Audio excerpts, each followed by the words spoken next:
Boa tarde. Hoje eu e meu grupo vamos falar um pouco sobre a digestão e absorção de carboidratos, as estruturas, os processos locais e as enzimas atuantes. Pode passar. Nosso grupo é formado por Indira Vasconcelos, Paula Ramos, que sou eu, Sara Oliveira e Saada. Pode passar. Os carboidratos, então, são macromoléculas, assim como as proteínas e os lipídios. Os carboidratos também são a principal fonte de obtenção de glicose para produzir energia no nosso corpo e manter as atividades diárias, e toda aquela glicose que não vai ser utilizada como energia, ela vai ser guardada na forma de gordura para como reserva de energia. Então, quando estiver faltando, essa gordura é quebrada para assim se utilizar essa energia. Na nossa dieta diária, o amido é o carboidrato mais consumido, seja na forma de amilose ou de amilopectina.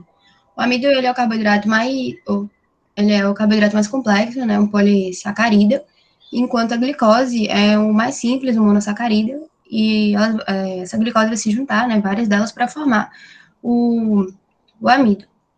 Uma coisa que eu queria deixar claro é que o carboidrato, apesar de fornecer energia para o nosso corpo, também tem que ter um certo controle, né? Não comer carboidrato em excesso, porque todo aquele carboidrato que você não utiliza como energia vai acabar virando gordura. E aí o excesso acumula em gordura e pode gerar obesidade e outros problemas mais sérios. Pode passar.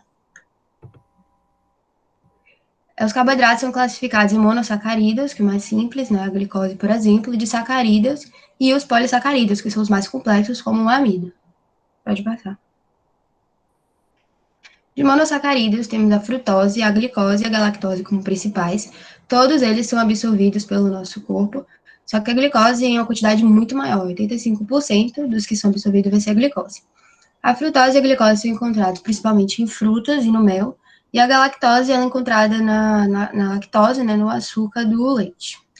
De disacarídeos, temos a lactose, que é formada pela união da glicose com uma molécula de galactose, a maltose, que é formada pela união de duas glicoses, e a sacarose, que é formada pela união de uma glicose com uma frutose.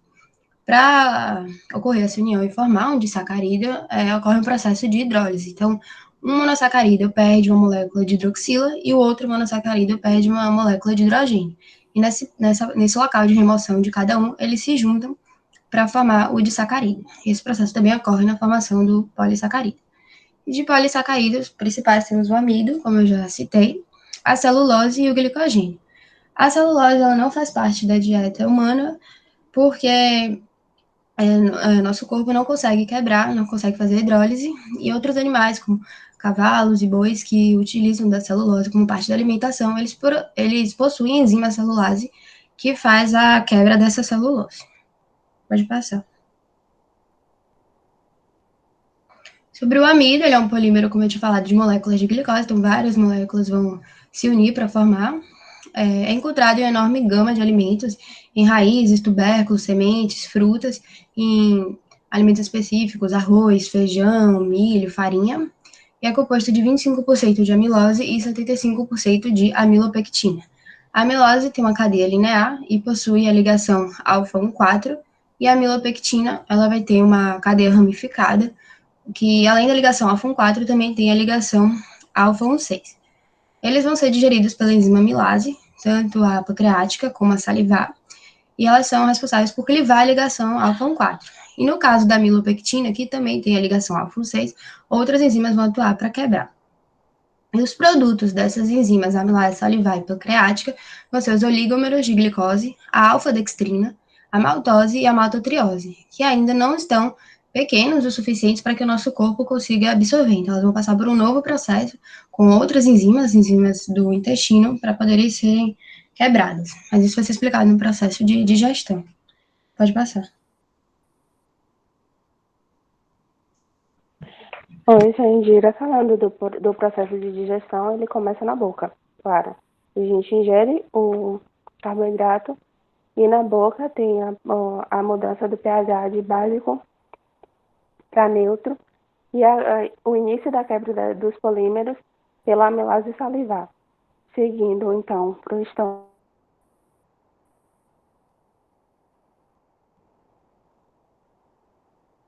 pela acidez do estômago, ele segue para o estômago misturado, lógico, no bolo alimentar com líquido gástrico.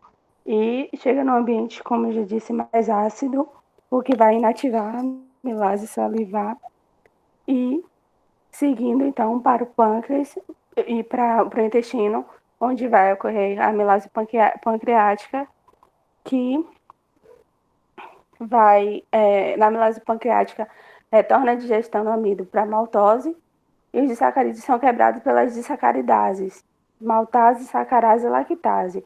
Os produtos finais de toda essa absorção são a glicose, a galactose e a frutose.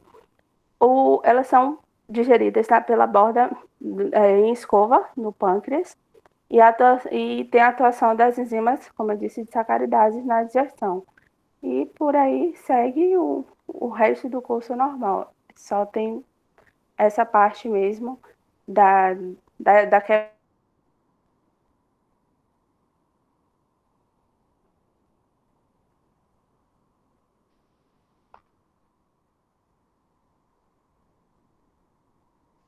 Pode passar.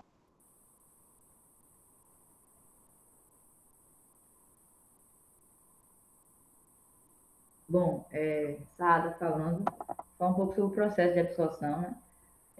Depois desses carboidratos serem quebrados em moléculas menores, pelas enzimas que foram secretadas inicialmente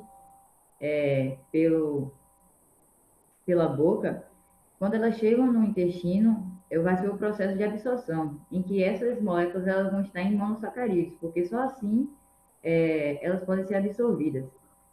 Então, tanto as enzimas que foram secretadas, como as enzimas que estão na borda escova dos enterócitos, como vai ser esse processo de absorção? Vai ser a partir de duas proteínas carreadoras que estão no intestino.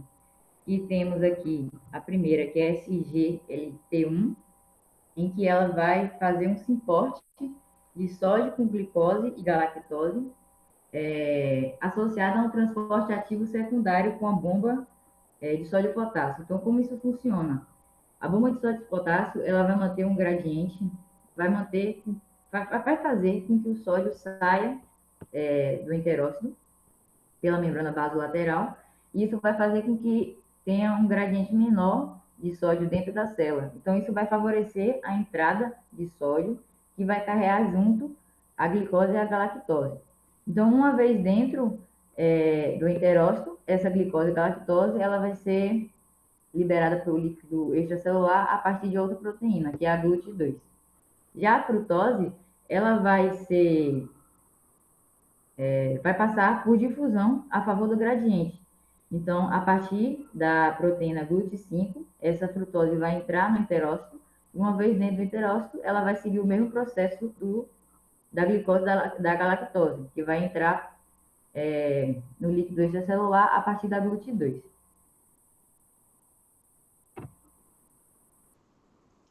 Olá, Sara falando aqui. E agora, para acrescentar ao nosso conhecimento, vamos apresentar um pouco esse artigo que nós pesquisamos. É uma revisão de literatura publicado pela Revista Virtual de Química, que revela a importância crescente dos carboidratos em química medicinal. Portanto, além das diversas importâncias do carboidrato citado pelas meninas, eles ainda podem ser sintetizados e utilizados na produção de muitos fármacos e em vacinas. Pode passar. Com base no que nós estudamos, os carboidratos pertencem ao grupo mais abundante de compostos encontrados em fontes naturais, estando presentes em plantas e animais, participando de muitos ciclos bioquímicos. Este trabalho tem como objetivo enfatizar a importância dos carboidratos como substâncias bioativas, destacando as atividades antibacterianas, antivirais, antineoplásicas, antiprotozoárias e antifúngicas. Com relação às atividades antibacterianas, ésteres graxos da sacarose têm sua capacidade de inibição de bactérias orais do tipo Streptococcus. Portanto, utiliza-se esses ésteres na inclusão em produtos de higiene oral para o combate da placa bacteriana e prevenção de cáries.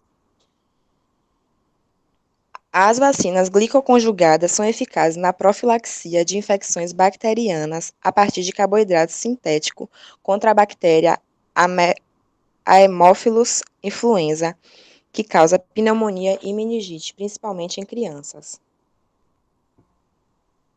Com relação às atividades antivirais, carboidratos análogos nucleosídicos do tipo ciclopentenila, derivados da adenina e citosina, apresentam potente atividade contra o vírus da varíola, além do ácido glicurônico e resíduos de fucose sulfatada, que apresentaram grande potencial inibitório contra a dengue do tipo 2. Com relação às atividades antineoplásicas, nucleosídeos derivados do pirazol caracteriza-se por uma boa atividade antitumoral com relação à leucemia humana.